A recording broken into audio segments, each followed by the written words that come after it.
so we can go ahead and get started. Welcome everyone to Quarantine Break. I'm your host, Kiana, founder of Eat Soccer, and I'm so excited that today we're going to talk about what's in your toolbox. We are heading to the hardware store with President of D-Unique Tools, Nanette Hunter. Thank you so much for joining us. Thank you for having me. So before we begin our conversation about the company D-Unique Tools, can you tell the students a bit about how the company got its start and the types of products that it manufactures? So we got started, my father started the company, D-Unique Tools, and a family member came to us and said, hey, I have this idea of a hand tool. And so my parents, they liked the product and they invested in the product. So that's how we got started. That's amazing. And so what was that first product that your dad developed? So the tool is called Universal Square, and I'm going to show you a little more about it. But that was our first tool. And then we started adding more products like the deburring tools, hand tools, and attachment tools that already exist. More or less, we just put our name on the products. But more or less, we just have taken in more products, more tools. That's awesome. What has been your journey with D-Unique Tools?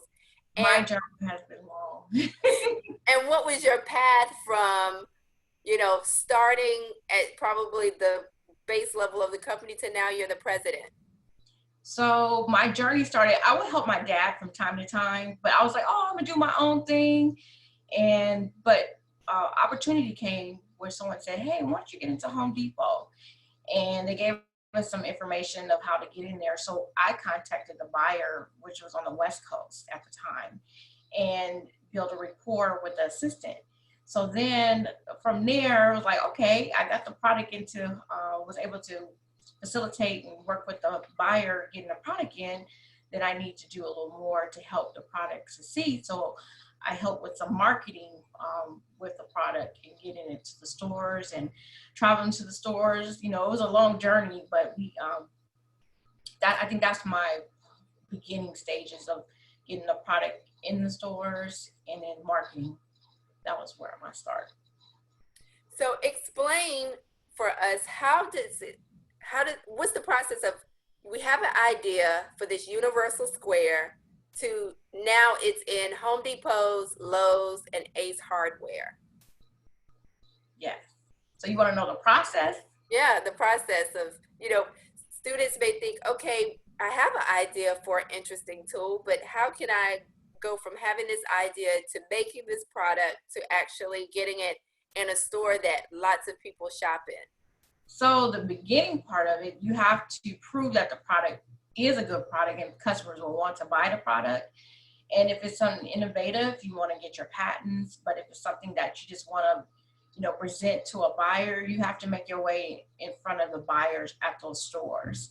And how you can do that is one, call Home Depot or Lowe's and try to find out who's the buyer. Do your research. You can go on LinkedIn. And then a big thing you can do is go to a trade show, because a lot of the retailers are at trade shows for your industry. So even if you have a video game and you want to present it to a buyer, you go to the video trade shows. So you just be creative in how you get in front of the buyer and then set up a meeting, but you have to be prepared for it. So how did you build your nerve to start reaching out to buyers and then being able to present, this product at trade shows? Because I imagine there was a learning curve for you. Yes, I can give you one big example. We wanted to get into Lowe's because we're already in Home Depot, so we wanted to get into Lowe's. So I contacted Lowe's by phone and probably by email. And then one day I got an email back saying the buyer was having some meetings and would like to invite us out to Mooresville, North Carolina. So my brother and I, we traveled there, had a meeting with the buyer, or say merchant, and we showed our numbers and our marketing. How would we do, what would we do if we were able to get into Lowe's? How would we present our product to the customer, the end users inside the stores? So we have to be prepared. You have to go in there with numbers. You have to go in there, marketing strategies, how you want to help sell the product. You just don't send your product there and say, oh, Lowe's is going to sell it. You have to be innovative and you have to communicate with them. So the buyer, make the story short, the buyer, after the meeting, he was highly interested. And so he said he'll follow up. So a couple of weeks later, I just wanted to give a follow up also, thank him. And we learned that he had moved on. He was out of that position. So I was like, oh no, we have to start all over again. And that happens. So I said, you know what, the door's closed, it's gonna open again another time. And then sure enough, opportunity came again where we were invited to have a meeting with the merchant, the buyer. And he was highly interested again. He was like, okay, this is it. We're going to be in the stores. And I think I followed up a couple weeks later. They were telling me that he was leaving that position. And before he left, I was like, what do I do? What do I do? How are we going to make sure that the door doesn't close this time? So I asked, could he sign a contract, letting us in to get online so we can at least have our vendor number? And sure enough, we did.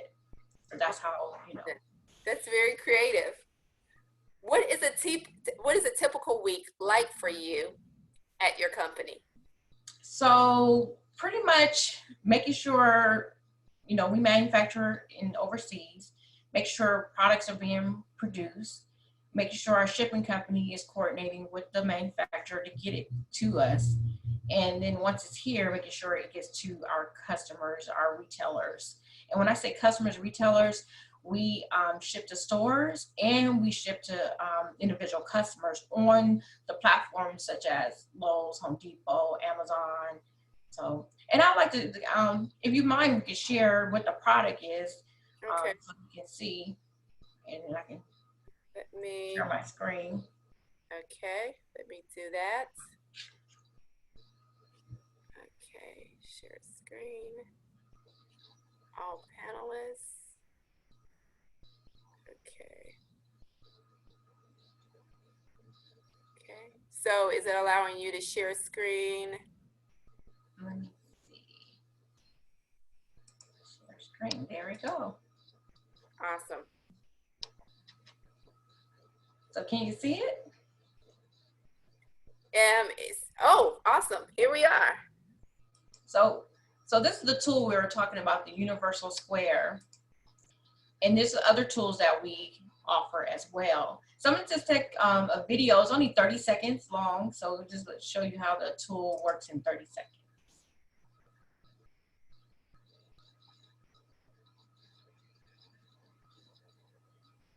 It's queuing up.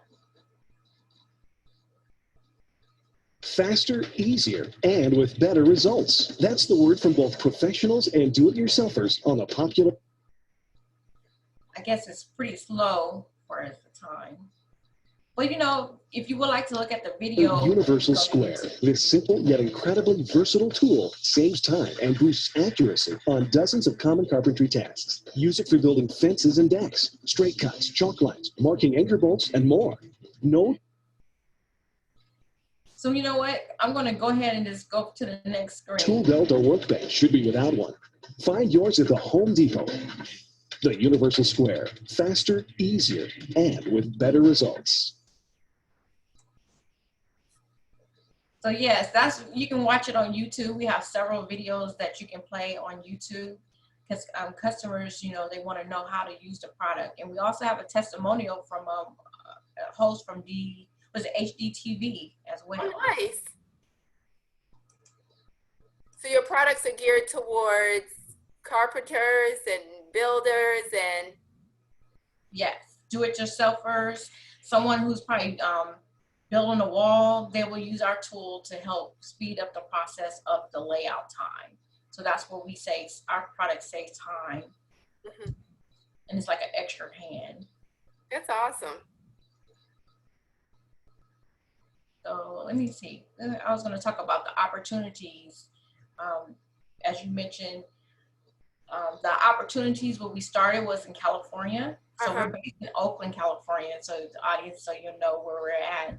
It's right across the San Francisco area.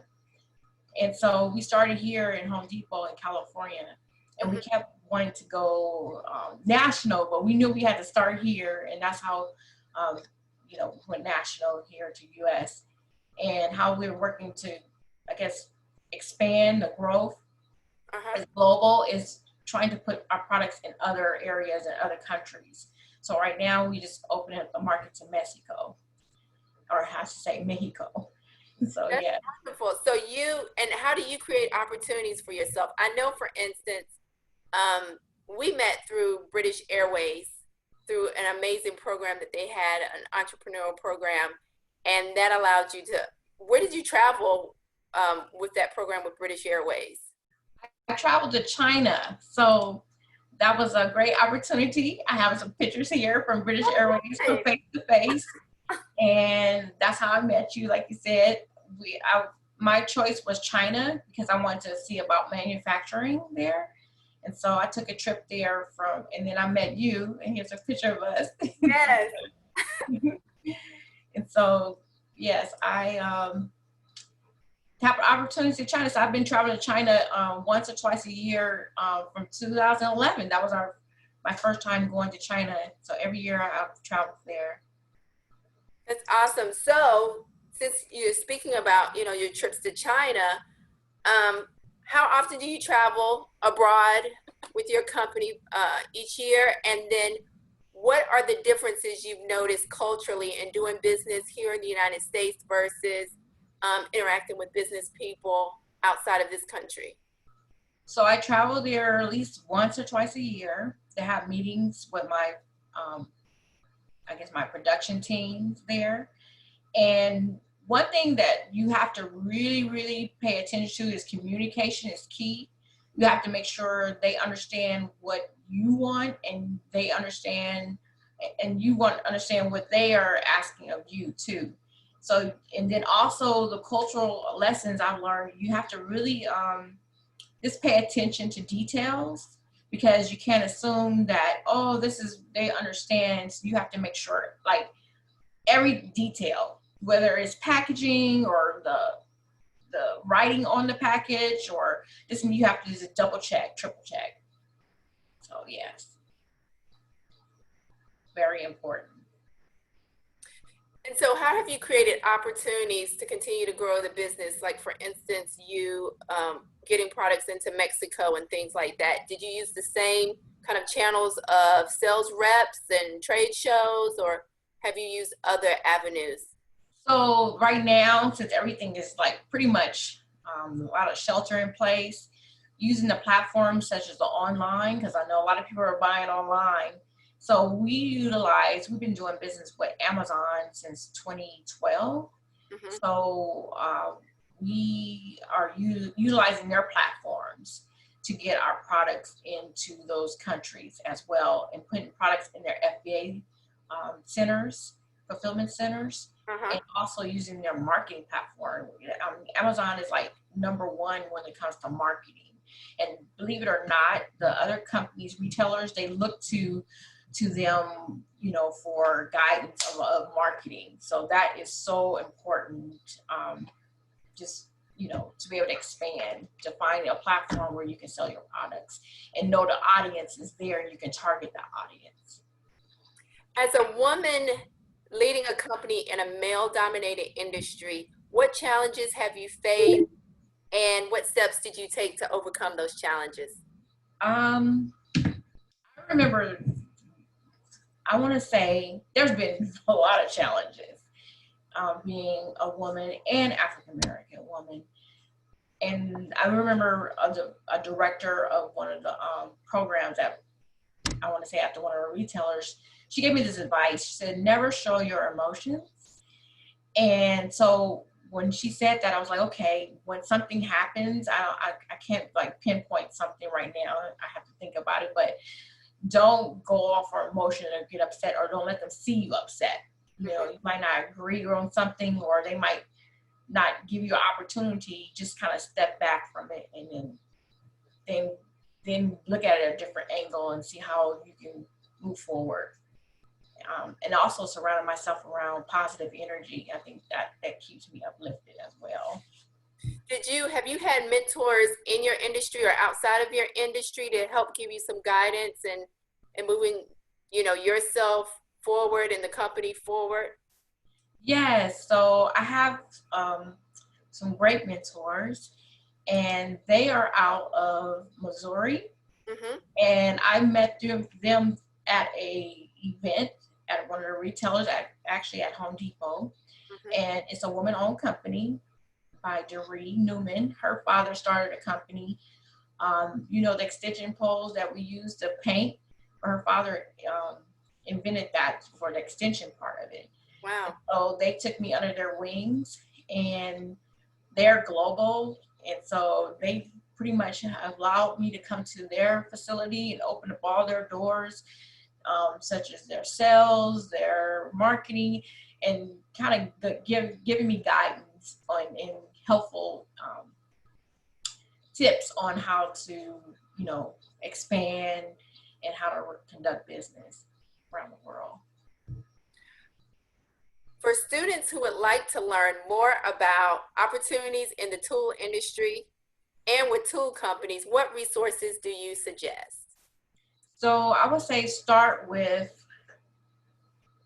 going to maybe trade shows. So that's where a lot of companies vendors are there. And if you have something that you invented, you can go to a trade show to see if there's any interest in your products. Let's say that you want to get in the business of selling other products. You could go to a trade show, and also do your research of companies online, and try to meet up with people or meet up with companies that you want to do business with. So it's everything's at your fingertips. The internet, trade shows. There's associations as well. In an industry that you choose, you should always know about those industries associations. Tell us where we can learn more about Be Unique Tools online and on social. Yes, so we're on all the platforms, pretty much the basic ones, Facebook, Instagram, Twitter, YouTube. So we have, followers there.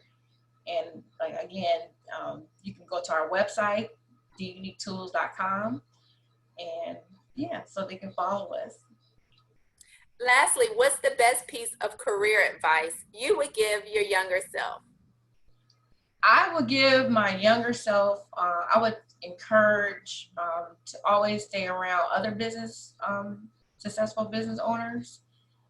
Keep a balance on your life, making sure that you stay focused and don't get discouraged. If you do get discouraged, again, just surround yourself around the positive people.